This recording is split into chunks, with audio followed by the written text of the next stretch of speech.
What's up, Panda Nation? This is the Panda Photographer, and we are in Portland, Oregon.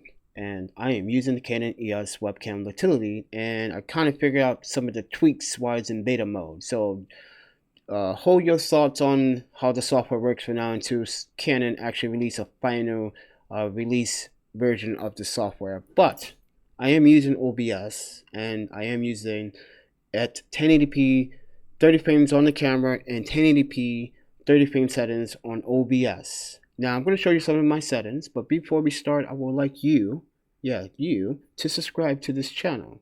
Got amazing things going on here. If you like the channel, please do support the videos and support the links. I do have a PayPal donation link if you guys want to help keep the lights on here and help me stay afloat. And I know all of us are going through these hard times through this pandemic, but as long as we stick together, we can fight this. But with that said, let's get into this. Let me show you my settings really quickly here. Alright, so go to settings. So take this with a grain of salt, alright? I'm trying to help a few other photographers as well because they've been having some issues with other software. I don't recommend Zoom because it has some very bad security vulnerabilities. If you are using Zoom, please use a VPN. VPNs keep the privacy in your home and not outside, because there's a lot of hackers, and when you have no VPN, it's easy for them to gather information. So with that said, let's go to output. Now, settings may vary based on internet connection at your home. So if you have high speed and you have a lot of downloads and higher uploads, more power to you. So this is what I recommend. Keep in mind, as I go along, I'm going to explain my system as well. Now, I am using i7 quad-core GTX 960, 20 gigabytes of Kingston HyperX DDR4. Okay, I'm only using SSDs in this process. So I am going to talk about mechanical hard drives and hybrid drives too in a second. But with streaming settings, my rate control is CBR. My bit rate is 25,000. Based on the interconnection, I may have to change it here to about 1,000 because it's not as good in certain areas in the building. So I had to find a sweet spot for it. All right. Keyframe intervals is at 2. My preset is at quality. I got a profile set on high. Look ahead and psycho-visual tuning is basically checked on both recording and stream. But GPU value is at 0 and my max B frames is at 2. Now, when it comes down to recording your desktop, if you want to do a tutorial on something, you want to demonstrate your photos. As videographers and photographers, we always want to give people a sense of direction, right?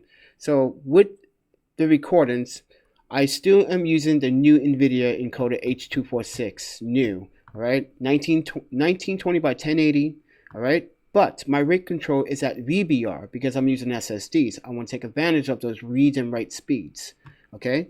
So, but my max bit rate is at 25,000, all right? Key intervals is at 2. Preset this time is at max quality because I'm recording it directly on the laptop. Streaming may vary based on server, and sometimes internet connections do go cut in and out based on weather conditions. GPU is still on 0. That's the value. And max B frames is at 2.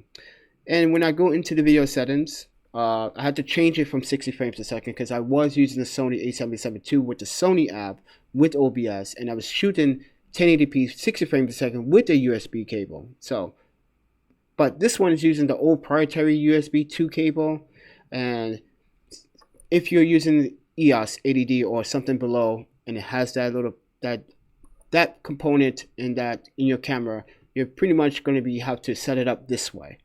But with that said, change the bit frame frames per second to 30. Kept at my Cuban sharpness scaling at 16 samples, and that was pretty much it. So that's all I had to do to actually get this to work correctly, and yeah, it seems like it's working fine and smooth, as you can see. I do have my ISO at 1000. I got it wide open at 2.5. I'm shooting at 1/80th of a second. Smooth. Let me just. There we go. Yeah, pretty smooth. 30 frames. not too shabby. Yeah, it works.